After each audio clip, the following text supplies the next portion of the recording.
মধ্যপ্রাচ্যের উত্তাল নীল জলরাশিতে হঠাৎ এমন কিছু ঘটতে শুরু করেছে যা হয়তো কয়েক দশক আগে কেউ কল্পনাও করতে পারে। স্যাটেলাইট ইমেজে ধরা পড়া ম্যাপের এই সরু লাল দাগটার দিকে ভালো করে তাকান। এটা স্রেফ কোনো ম্যাপের অংশ নয়, এটা এখন এশিয়ার সবচেয়ে বড় বারুদের স্তূপ। যখন গোটা বিশ্ব ঘুমোচ্ছিল তখন আমাদের ভারত চুপিসারে এখানে এমন এক লোহার দেওয়াল তুলে দিয়েছে যা স্পর্শ করতে গেলেই শত্রুরা পুড়ে ছাই হয়ে যাবার ভয় পাচ্ছে। 18 জন ভারতীয় নাগরিকের প্রাণের কি কোনো মূল্য নেই?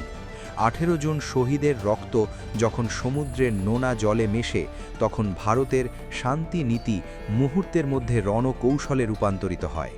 ভারতের গর্ব, ভারত মহাসাগরের সম্রাট আইএনএস বিক্রান্ত এখন পুরোপুরি অ্যাকশন মোডে। সাথে আছে 14,000 দুর্ধর্ষ সেনা। এটা স্রেফ কোনো মহড়া নয়, এটা যুদ্ধের আগের সেই ভয়ঙ্কর স্তব্ধতা। আজকের এই বিশেষ বিশ্লেষণে আমি আপনাদের সামনে ফাঁস করব সেই অজানা সত্য যা হয়তো আপনার গায়ে রোম খাড়া করে দেবে।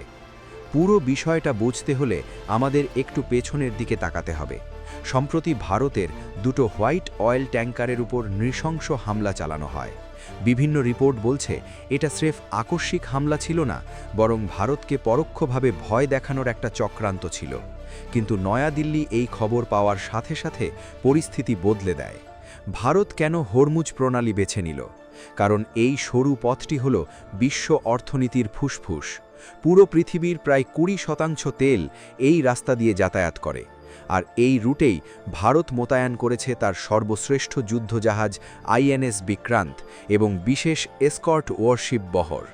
প্রতিরক্ষা বিশেষজ্ঞরা বলছেন এগুলোকে সাজানো হয়েছে মাল্টি লেয়ার ডিফেন্স ফরমেশনে, অর্থাৎ আকাশ থেকে মিসাইল আসুক, সমুদ্রপৃষ্ঠ দিয়ে ড্রোন আসুক কিংবা জলের তলা দিয়ে সাবমেরিন, ভারতের এই দুর্ভেদ্য বলয় ভেদ করা প্রায় অসম্ভব। এদিকে আমাদের প্রতিবেশী রাষ্ট্র বাংলাদেশের বর্তমান পরিস্থিতির দিকে তাকালে এক গভীর ষড়যন্ত্রের গন্ধ পাওয়া যায়। সেখানে অভ্যন্তরীণ অস্থিরতা এবং রাজনৈতিক পালাবদল আজ চরমে। মনে রাখবেন, প্রতিবেশী রাষ্ট্রের অস্থিরতা ভারতের জাতীয় নিরাপত্তার জন্য সবসময়ই এক বড় চ্যালেঞ্জ।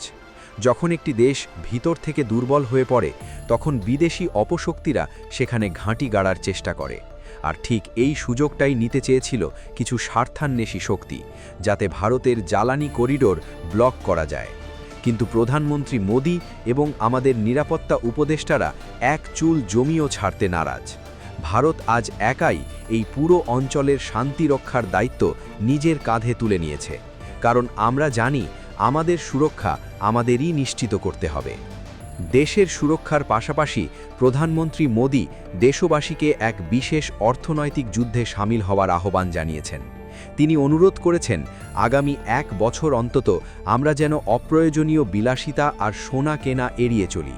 আপনারা হয়তো জানেন না, ভারত তার প্রয়োজনের প্রায় 90% সোনা বিদেশ থেকে আমদানি করে। 2025-26 অর্থবর্ষে প্রায় $19.5 বিলিয়ন শুধু সোনা আমদানিতে খরচ হয়েছে। আমরা যত বেশি সোনা কিনি বা পেট্রোল পোড়াই তত বেশি ডলার দেশের বাইরে চলে যায়। দেশপ্রেম মানে শুধু সীমান্তে দাঁড়িয়ে যুদ্ধ করা নয়, বরং দেশের বৈদেশিক মুদ্রার ভাণ্ডার সুরক্ষিত রাখাও এক বড় যুদ্ধ। ব্যক্তিগত গাড়ি কম চালিয়ে মেট্রো বা গণপরিবহন ব্যবহার করা কিংবা দেশীয় পণ্য কেনা, এটাই হলো আজকের দিনের প্রকৃত দেশ সেবা। কিন্তু খবরের কাগজ আপনাদের যেটা বলছে না সেটা হলো ভারতের প্ল্যান বি। প্রতিরক্ষা করিডোরগুলোতে কান পাতলে শোনা যাচ্ছে যে ভারত হরমুজ প্রণালীতে স্রেফ পাহারাদারি করতে যায়নি, বরং ভারত সেখানে এখন রিজিওনাল সিকিউরিটি গ্যারেন্টার হিসেবে আবির্ভূত হয়েছে। সবশেষে আপনাদের কাছে আমার একটা প্রশ্ন, আপনাদের কি মনে হয় ভারতের এই বলিষ্ঠ মাসরিক অবস্থান কি মধ্যপ্রাচ্যের নতুন কোনো শক্তির সমীকরণ তৈরি করবে? প্রধানমন্ত্রীর এই অর্থনৈতিক আহ্বানে আপনি কি সাড়া দিতে প্রস্তুত? কমেন্টে আপনার মূল্যবান মতামত অবশ্যই জানান। আপনার একটি মতামত আমাদের জন্য অত্যন্ত গুরুত্বপূর্ণ। ভিডিওটি ভালো লাগলে গর্বের সাথে শেয়ার করুন এবং সত্য খবর পেতে আমাদের সাথে থাকুন। জয় হিন্দ।